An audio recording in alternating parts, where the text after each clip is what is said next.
sí, para ir viendo si funciona el tono en el que voy a hablar, que va a ser este, si se escucha bien, si está bien, si no hay problema. Si no hay ideas que suenen mal, las cambio.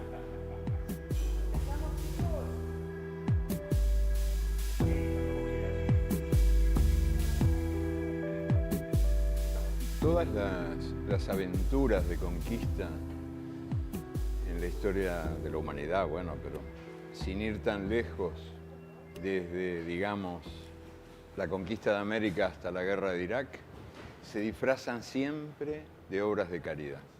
Se supone que las guía la sana intención de dar a conocer el Dios verdadero a los pueblos paganos que viven en la idolatría, o de civilizar a los pueblos que viven en la ignorancia y en el atraso, o de otorgar la libertad a los oprimidos. Son siempre empresas inspiradas por el buen corazón de sus protagonistas.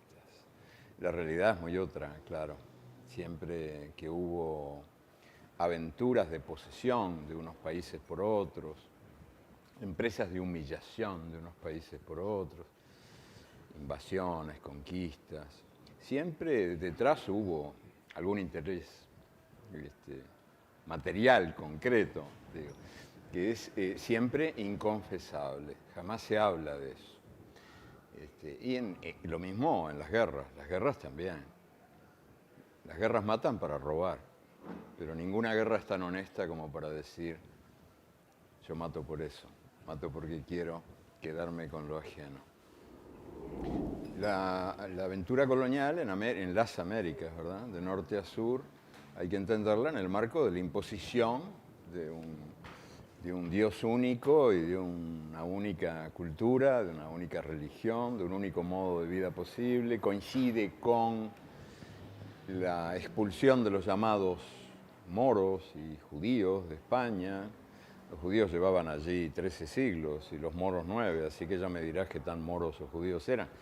Eran españoles de religión diferente, que fueron expulsados cuando se impuso un Dios único, como se impuso también en América. Entonces, era una característica que después se repite en todas las aventuras coloniales, que están obligadas a despreciar y a condenar lo que encuentran.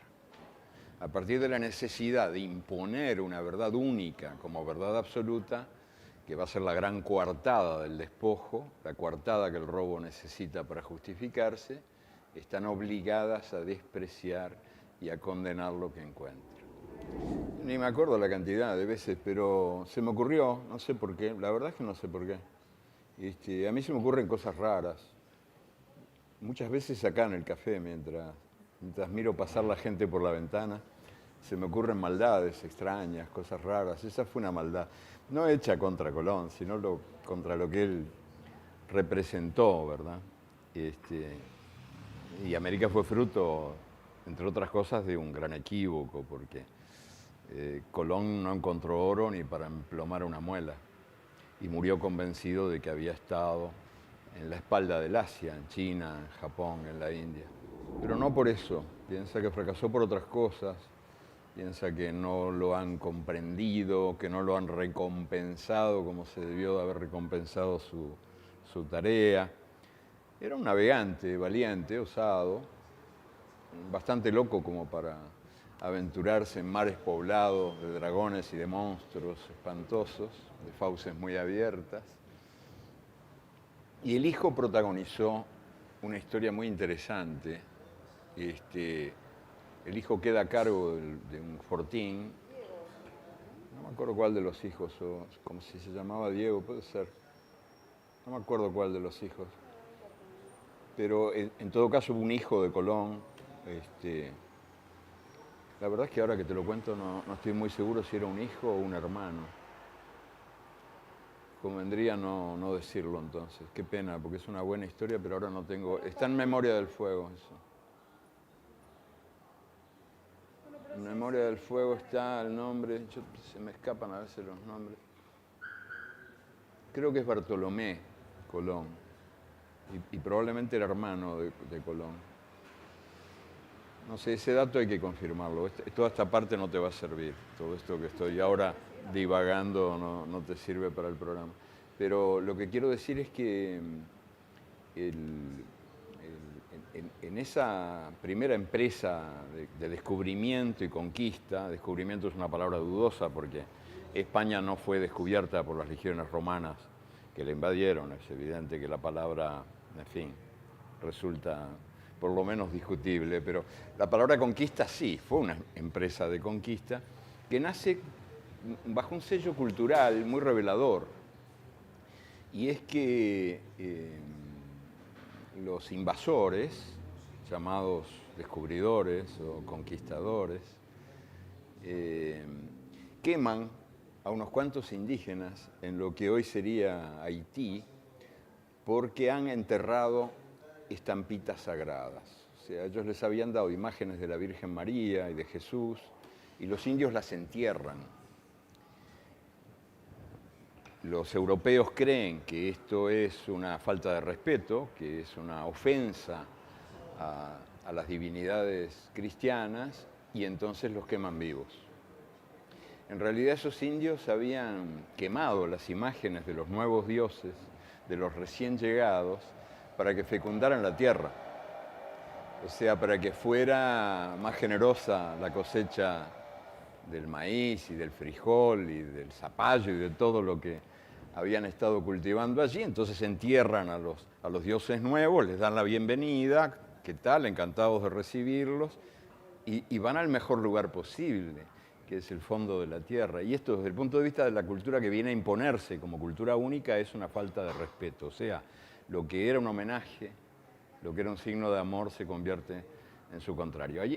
Este es para mí el primer gran equívoco que da origen a millones de equívocos después que sobreviven hasta nuestros días, ¿no?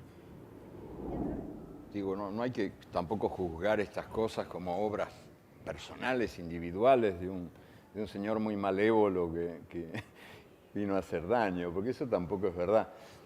Pero sí es verdad que él estaba al servicio, él se puso al servicio de una aventura colonial nacida de las peores intenciones que pueda nadie imaginar, y eso no podía ser corregido por nadie. Si no pudo ser corregido por Fray Bartolomé de las Casas, mucho menos por él, que tampoco tenía la intención de corregirlo. En todo caso, murió equivocado y vivió equivocado. Y tan empecinado estaba en su error que hasta en el tercer viaje se trajo un escribano para certificar que habían estado en Asia. Y a quien dudara se le aplicaría pena de azotes o de horca. La duda estaba prohibida. Habían estado en el Asia, porque ya para entonces había algunas fundadas dudas de que hubieran estado en China o en Japón. Él fue el que llamó indios a los indios, creyendo que estaba en la India, ¿no? Era toda una cadena de equívocos, entendían todo al revés, lo que escuchaban.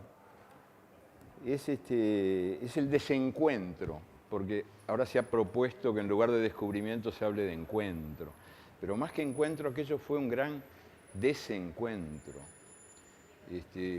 La cultura dominante, la que viene a imponerse, promete liberar al jefe inca prisionero, Atahualpa, si los indígenas son capaces de llenar 2 aposentos de plata y 1 de oro. Y los indígenas lo llenan 2 aposentos de plata y 1 de oro, y Atahualpa muere, le rompen la nuca, ¿no? Muere condenado por gentes que no creían en la palabra, y las culturas indígenas sí creían.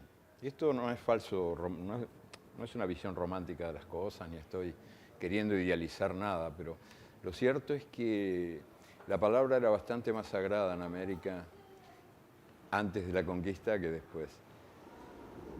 Y yo creo que es imposible hablar de hechos positivos, negativos, porque, bueno, hubo infinidad de aportes. Estamos ahora conversando en una lengua que proviene de la conquista, ¿verdad? La lengua española, que nos permite reconocernos entre nosotros, comunicarnos.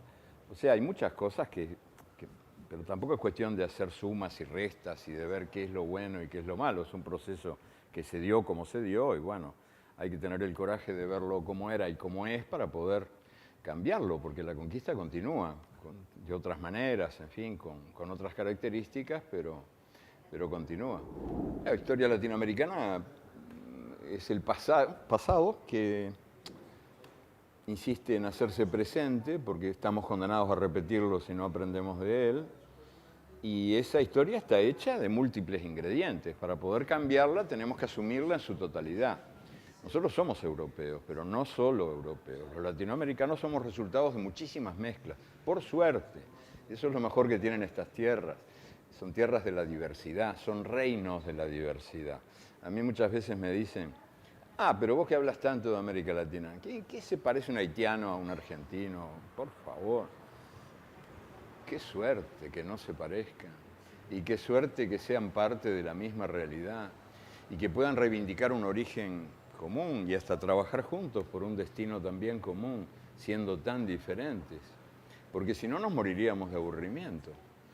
La diversidad americana es una de las lindas cosas que América puede ofrecer al mundo.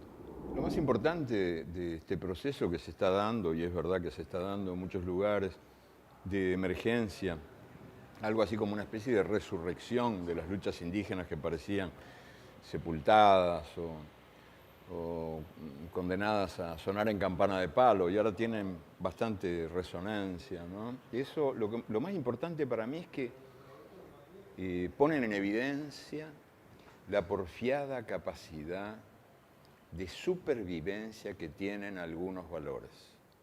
Eso es impresionante. Han pasado más de 5 siglos de persecución y de desprecio, y sin embargo, algunos de los valores que regían la vida de las culturas americanas anteriores a la conquista, ahora están resucitando con enorme fuerza, con muchísima energía. Es como si hubiera en la historia humana, la nuestra, músculos secretos, ¿no? Que uno dice, pero ¿cómo es posible que eso siga vivo y que siga... ¿Cómo es posible que esas palabras rotas, esas palabras traicionadas, esas palabras mentidas, estranguladas, puedan ahora volver a resonar y resonar con tanta intensidad? ¿Cómo se puede explicar los mensajes que vienen del pasado y hablan al futuro? La vida en comunidad, no centrada en la codicia, sino en la solidaridad. La comunión con la naturaleza, por la cual comunión con la naturaleza tantos indígenas fueron azotados o quemados, ardieron en el fuego por delito de herejía, de idolatría. Esa comunión con la naturaleza que es una cosa que tendríamos que aprender todos hoy por hoy, y sobre todo los que tenemos, yo mismo, ¿verdad?, que me siento muy ecologista, que me siento muy vinculado a los movimientos ecologistas en el mundo actual, pero bueno, mucho cuidado con confundir a la naturaleza con un jardín o con una tarjeta postal. Lo que nos enseñan aquellas culturas llamadas primitivas es que nosotros somos parte de ella, somos parte de la naturaleza, y es por eso que cualquier crimen contra ella cometido nos lastima y nos puede matar, porque somos hermanos de todo lo que tiene piernas, pero también de todo lo que tiene patas, alas, raíces. Esta certeza de identidad con la naturaleza que la cultura cristiana o llamada cristiana rompió en América. Hubo una discontinuidad de eso, ahí se fracturó. Empezamos a mirar a la naturaleza como algo extraño y durante mucho tiempo como algo enemigo, como una especie de bestia indomable a la que era necesario amansar. Entonces ese es uno de los valores más importantes que ahora resultan rescatados por la historia y que vuelven a vivir con una fuerza realmente impresionante. También algunas de las formas de expresión democrática que existían en la América antigua y que hoy por hoy siguen vivas en algunas de las comunidades indígenas, cosas que creo que son importantes. No es solamente la reivindicación, muy legítima, de las tierras usurpadas, de la dignidad mancillada, malherida, escupida.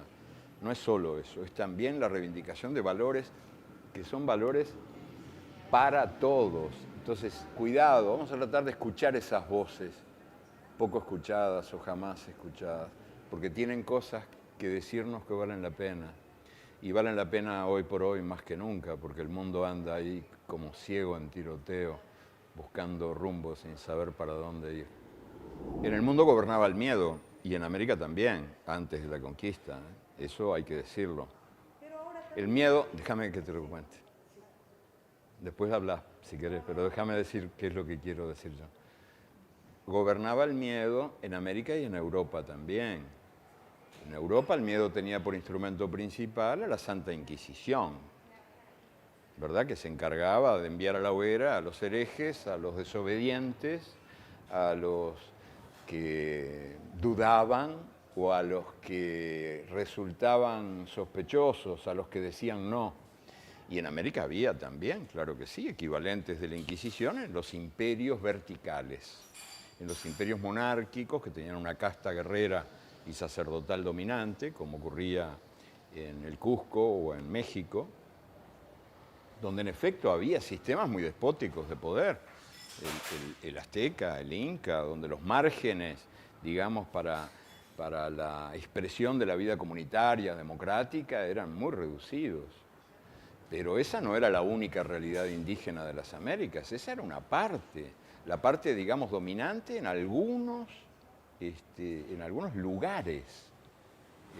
Imperios que, por cierto, ocuparon espacios muy grandes, pero ¿qué pasaba con los que pagaban tributos a esos imperios? ¿Qué pasaba con todas esas otras realidades indígenas comunitarias que habían ido sobreviviendo a pesar de todo y que habían sabido perpetuar valores que son los que hoy por hoy están transmitiéndonos? La realidad indígena americana era muy rica, muy diversa, había de todo.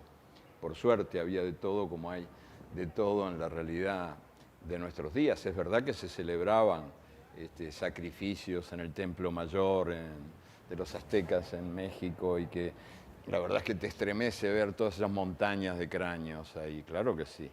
Pero ¿quién juzga a quién? Digo, es verdad que esos imperios gobernaban por el miedo, por el terror, y por eso la conquista fue posible.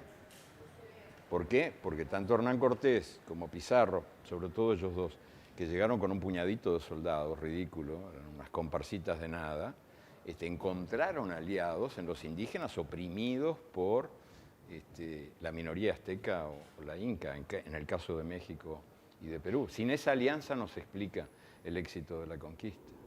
No, creo que tienen fuerza propia, ¿verdad? Una energía propia y encuentran compañía en la gente linda, solidaria que hay, que apoya las buenas causas.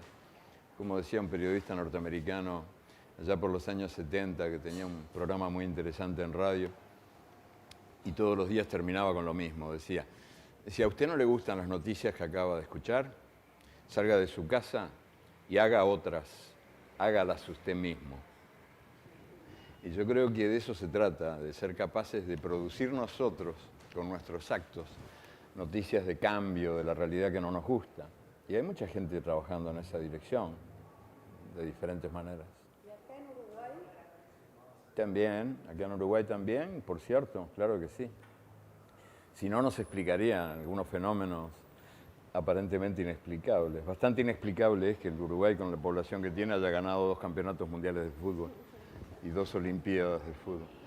Ahora hay unas cuantas cooperativas funcionando, hay un lindo movimiento de resurrección de eso que llaman sociedad civil ahora, el término que está de moda, pero que son todas esas múltiples expresiones que la gente encuentra para, ¿cómo te diría?, para volver a atar lo desatado, para restaurar los lazos de solidaridad que han sido brutalmente rotos, ¿no?, en estos últimos años en el mundo entero, por una cultura del desvínculo que divorcia todo lo que toca. Estamos muy desvinculados. Entonces ahora hay, por suerte, en el Uruguay y en muchas partes más, en Argentina, en todas partes, movimientos que intentan revincularnos, ¿no? Que nos dicen, no, esto de cada cual en la suya, no. Esto del arreglate como puedas, no va. No hay no tiene suerte el diente fuera de la boca. Los dientes fuera de la boca no tienen sentido. Los dedos fuera de la mano no tienen destino. Bueno, como una necesidad impostergable. Es hora de que se pongan de acuerdo y que las palabras se conviertan en hechos, ¿no? Porque el problema en América Latina es siempre el mismo, el divorcio entre las palabras y los hechos. Las palabras van por un lado, los hechos por otro. Siempre digo que por eso no se reconocen, con las pocas veces que se cruzan, como no se conocen, no se reconocen. Y ni siquiera se saludan, las palabras y los hechos. Hay que reencontrar las palabras y los hechos. Estamos muy enfermos de mucho discurso. Yo diría menos discursos y por favor un poco más de hechos, de actos concretos. La inflación palabraria nos hace más daño que la inflación monetaria. Ya basta de tanto discursear. ¿Por qué no ponen en práctica una unidad de verdad?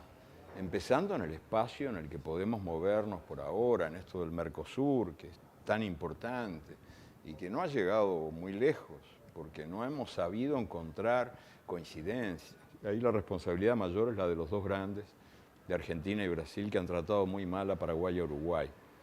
Porque las cadenas de la opresión nunca tienen dos eslabones, tienen muchísimos más. Y cada uno jode el que tiene abajo. Como en aquella película de Chaplin, ¿te acuerdas? Que cada uno le da la orden al otro, y al final el soldadito, el recluta, Chaplin se da vuelta y no tiene a quién darle la orden. Bueno, así es la vida también. No, la lengua, Paraguay es el único país donde lo de la legalización de la lengua creo que no es así, que en otros países se ha legalizado también, pero eso no importa mucho, porque lo que importa es la realidad, y en la realidad el único país que yo sepa en el mundo, puede ser que me equivoque, pero el único país en el mundo donde se dio esta cosa rarísima, de que la lengua de los vencidos se convierte en lengua de los vencedores, es el Paraguay. O sea, el guaraní es la lengua que los paraguayos hablan, los paraguayos blancos o blancoides, los blancos y los mestizos, y los que se creen blancos aunque no sean, bueno, todos los paraguayos, y también los que tienen una sangre indígena dominante, todos, a la hora de la verdad, que es la hora de los sueños, la hora del amor, la hora de los chistes y la hora de la ira, hablan guaraní. El resto se dice en español, pero el guaraní es la lengua íntima, la lengua en la que se expresa lo más hondo del alma. Y ese es un caso rarísimo, porque es curioso, el Paraguay es un país todavía muy dominado por el racismo, muy infectado de racismo. Yo me acuerdo una de mis vueltas por ahí, que yo anduve por la selva del Alto Paraná bastante tiempo, y en una de mis incursiones, y fui con un camión que se abrió paso ahí, en la espesura que llevaba no sé qué cosa, de dónde ni a dónde, no recuerdo, pero sí recuerdo que el camionero, que hablaba guaraní, se dirigió a mí en español, solo para decirme, aquí hay que tener mucho cuidado, porque esto está lleno de fieras salvajes. Todavía aquí no han civilizado a todos los indios, pero ya me dijeron que se los van a llevar al zoológico en Asunción. Dicho lo cual, volvió a hablar en guaraní, que era la lengua de la fiera salvaje. Entonces se dan esas paradojas en la realidad americana, ¿no? Yo no soy antropólogo, ni eólogo, ni sociólogo, ni politólogo, ni nada. No soy eólogo en absoluto. Simplemente soy un escritor o alguien que trata de escribir y que trata de no perder el sentido común. Entonces, mi sentido común contradice buena parte de las cosas que leo. Por ejemplo, yo tuve infancia católica y siempre fui un muy buen lector de la Biblia. Pero hay montones de cosas de la Biblia que a mí me chocan enormemente. Uno de los episodios que más me chocan es el de la Torre de Babel. Esta idea de que la diversidad de las lenguas nace de un castigo divino, o sea que Dios para maldecirnos nos hizo hablar lenguas diferentes, evidentemente refleja un gran equívoco que habría que corregir. La diversidad de las lenguas no es ninguna maldición. La diversidad de las lenguas es una bendición del cielo, como todas las diversidades de las culturas que nos salvan de la monotonía. Porque si no, ¿de qué se trata? ¿A dónde nos invitan? ¿A un mundo donde tenés que elegir entre morir de hambre o morir de aburrimiento? La diversidad de las lenguas es parte de una diversidad cultural que es lo mejor que el mundo tiene. Lo mejor que el mundo tiene está en la cantidad de mundos que el mundo contiene. Yo cada vez que me dicen que hay que educar, tiemblo, porque en general la educación lo que ha hecho es imponer ¿cómo te diría? Una escala de valores, una concepción del mundo, un orden moral a gentes que tenían otros órdenes, otras escalas, otras concepciones. Entonces esta idea de la educación, yo voy a educar, voy a imponer la cultura, voy a civilizar, que es la idea de Sarmiento y de algunos otros bárbaros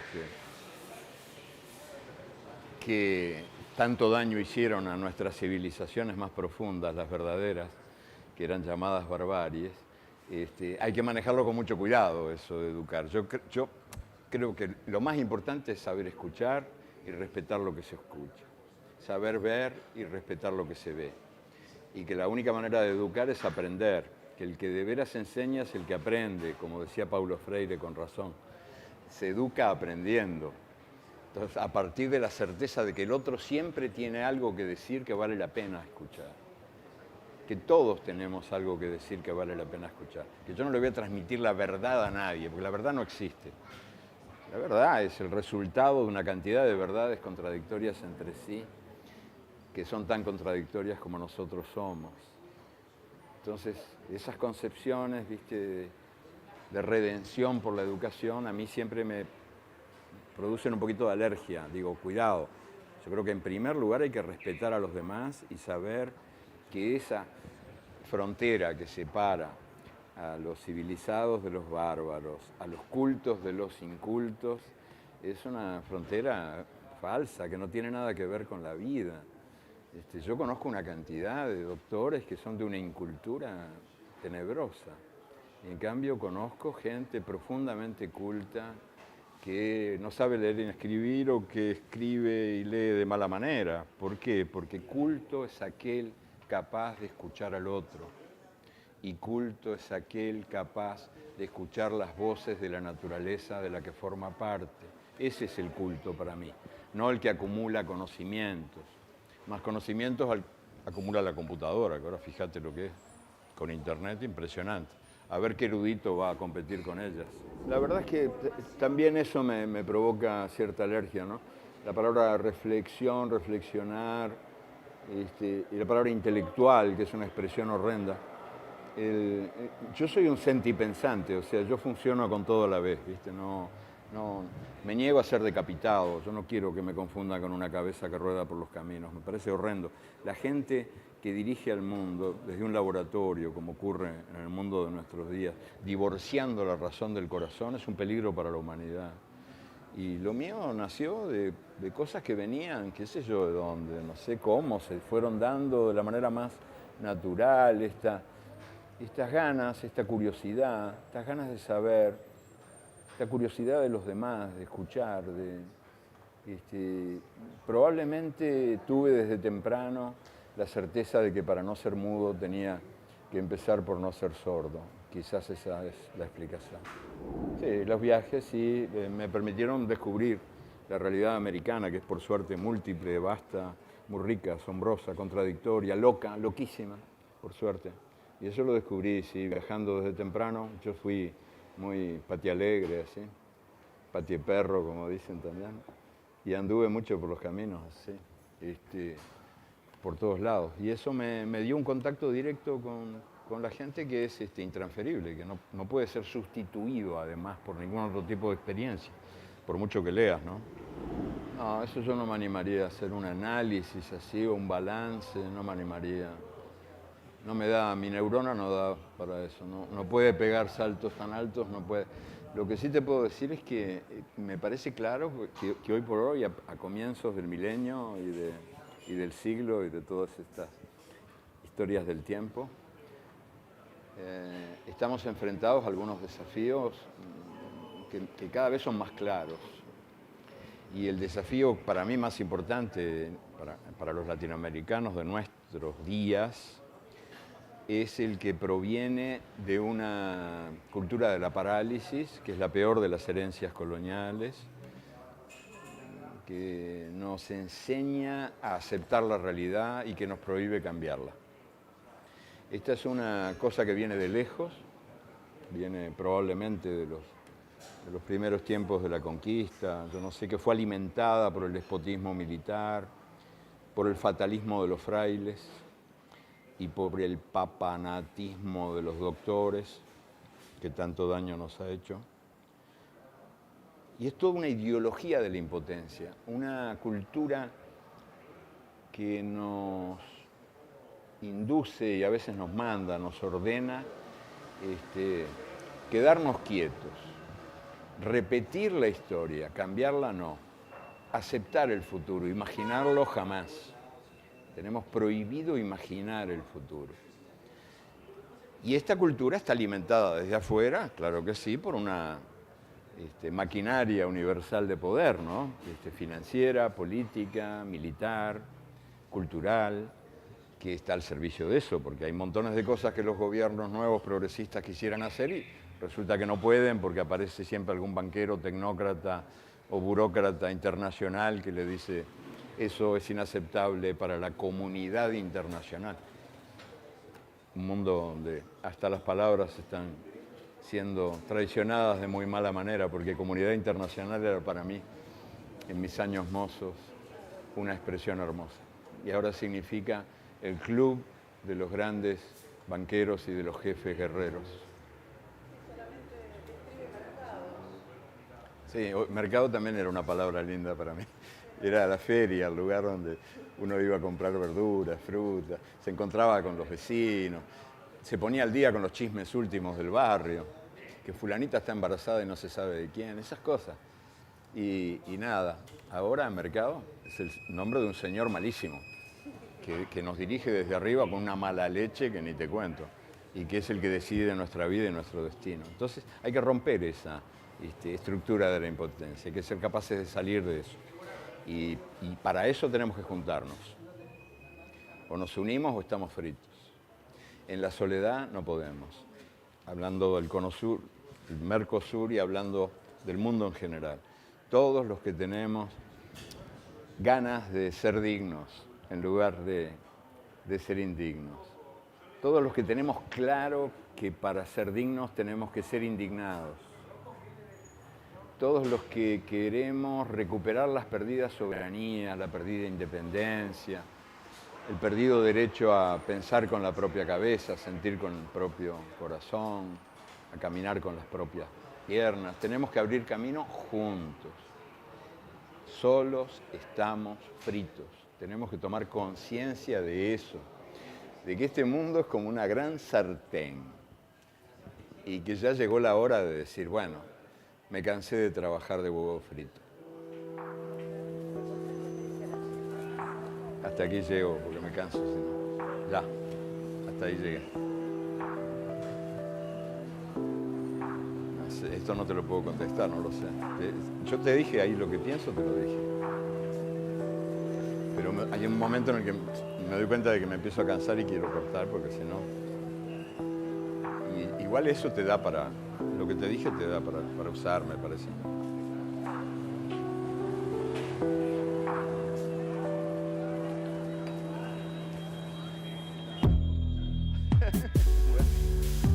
Pero ahora...